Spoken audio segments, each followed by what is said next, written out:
आपको जान के आश्चर्य होगा कि 19 अरब रुपया खर्च। कितना? 19 अरब। 19 अरब 4 साल में 19 अरब सिर्फ सांसदों पे पैसा खर्च हुआ है। 19 अरब। हाँ, और मैं नरेंद्र मोदी जी से हाथ जोड़ के विनती करता हूं कि मोदी जी आप टीवी पे आइए लाइव, और लाइव आके बताइए कि 4 साल में सांसदों पर करोड़ में नहीं 19 अरब रुपया खर्च हुआ है। दिक्कत क्या है कि सरकार कहती है कि हमारे पास इतना पैसा है ही नहीं कि हम इतने लोगों को पेंशन दे सके।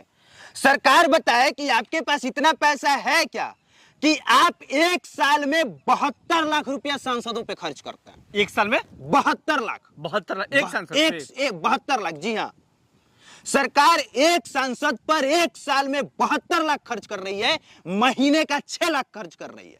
सरकार ये सच बताए, और ये कोई मैं ऐसे हवा में नहीं बोल रहा हूं, ये 4 साल पहले का एक आरटीआई मध्य प्रदेश के थे, नीमच के निवासी आरटीआई कार्यकर्ता चंद्रशेखर गौड़, हाँ, ये उन्होंने जानकारी निकाली थी, और उस जानकारी में बताया गया कि लोकसभा सांसद 71 लाख एक साल का खर्चा है, और राज्यसभा सांसद के 44 लाख खर्चा है, और वो खर्चा सिर्फ सैलरी पे है।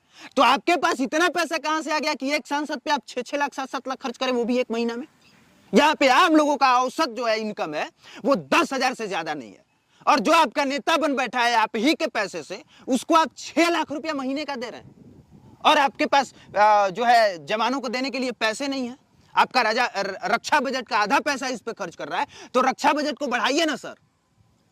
और यही नहीं, जनरल सीडीएस बिपिन रावत जो थे, जिनका हेलीकॉप्टर क्रैश हो गया था, आप उनका बयान पढ़िए। उन्होंने कभी नहीं कहा था कि जो है 4 साल के लिए भर्ती की जाए, वो तो इस पक्ष में थे कि उम्र और बढ़नी चाहिए, रिटायरमेंट की उम्र और बढ़नी चाहिए, और जनरल बिपिन रावत ने ये कहा था, और ये उन्होंने अखबारों में कहा। लेकिन मैं एक सवाल अभी आपको विराम दूंगा कि लगातार दिखाया जा रहा है कि 3 दशक से इसी का योजना बनाया जा रहा है, 4 साल के करने के लिए 3 दशक से सेना इस योजना बना रही है इसको करने के लिए।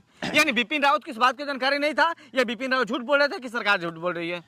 देखिए, ऐसे तो योजना एकदम बहुत पहले से आदमी मन में सोच लेता है कि ये काम करके देखा जाए क्या, उस पर डिस्कशन होता है, फिर बीच में वो सही नहीं होता है, उसको ठंडे बस्ते में डाल दिया जाता है, फिर कोई अचानक से आता है एकदम तानाशाह, जिसके दिमाग में हो गया हाँ यही करना है, वो कर दिया।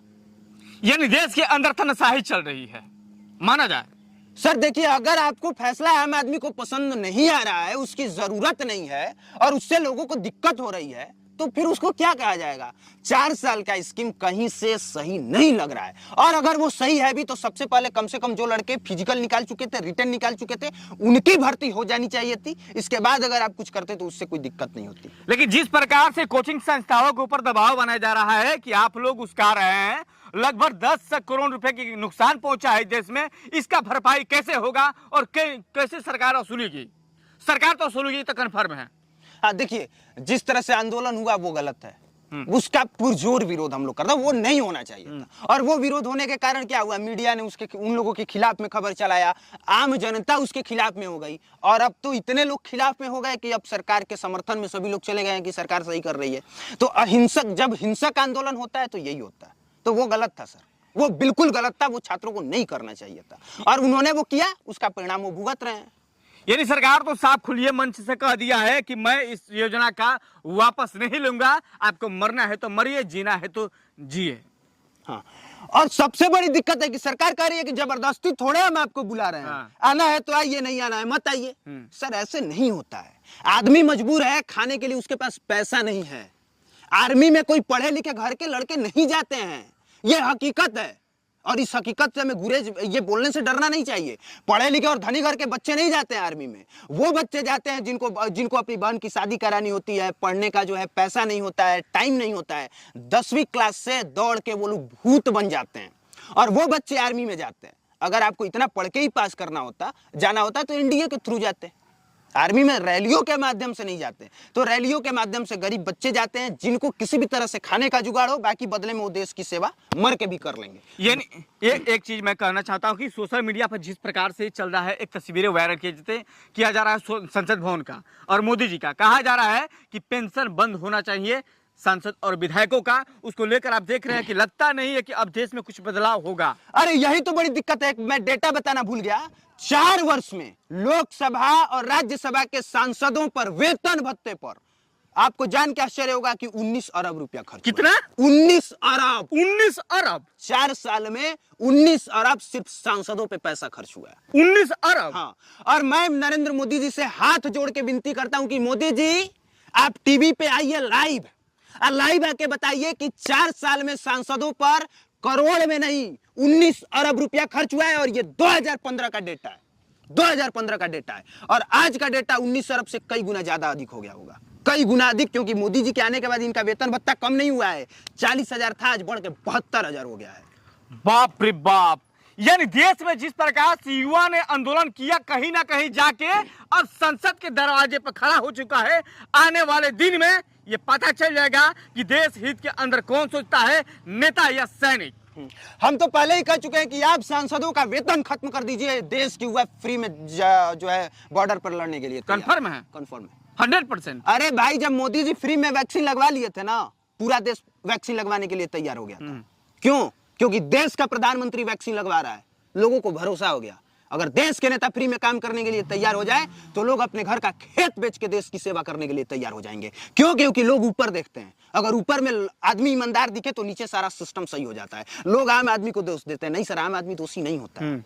आम आदमी दोषी नहीं होता है, उसके पास कोई विकल्प नहीं है। दोषी ऊपर वाला होता है, क्योंकि वो आम आदमी को सपना दिखा के ऊपर बैठा है, और ऊपर बैठने के बाद सिर्फ और सिर्फ उसने करप्शन किया है। मैं एक सवाल और क्वेश्चन करना चाहता हूं, सिर्फ एक क्वेश्चन।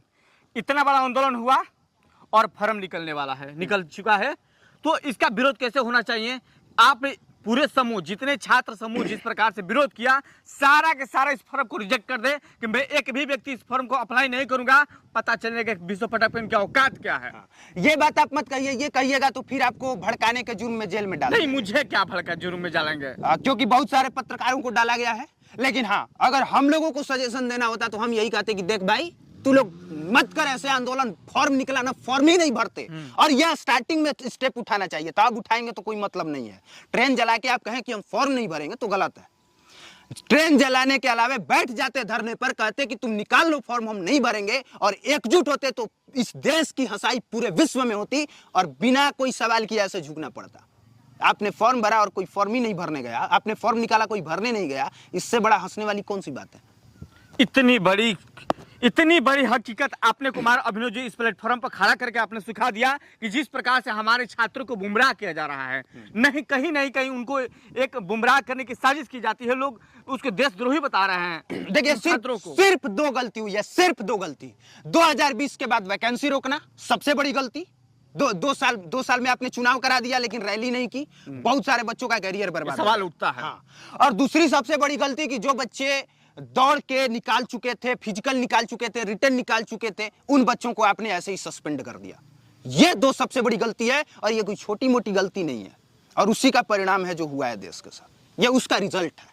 बाकी मोदी जी, हमको पता है कि जब उपलब्धि वाला बात होगा तो लाइव आके बताएंगे, आज जब कुछ गड़बड़ होगा तो किसी और को आगे कर देंगे। यानी सेना को जैसे आगे कर दिया। हाँ, सेना को इन्होंने आगे कर दिया। 70 साल के इतिहास में ऐसा कभी नहीं हुआ था। चलिए, इस मुद्दे के लिए बहुत बहुत धन्यवाद, आपने बहुमूल्य समय निकाला, और इस तरह की बातें और इस तरह के सुझाव जो हमारे छात्र नहीं जानते थे, और देश के लोग समझ लीजिए कि हमारे नेताजी के लिए 19 करोड़ रुपया खर्चा केवल पेंशन पर किया जाता है। 19 अरब अरे, 19 अरब, पेंशन पे नहीं, सिर्फ सैलरी पे। सैलरी। इतनी बड़ी हकीकत आप और मैं कभी नहीं जाना था, मैं इसलिए उतनी गहराई में नहीं गया था, नहीं कभी जाने का कोशिश किया था। आपने मेरे आंखों का पर्दा खोल दिया, इस देश के नौजवानों का पर्दा खोल दिया।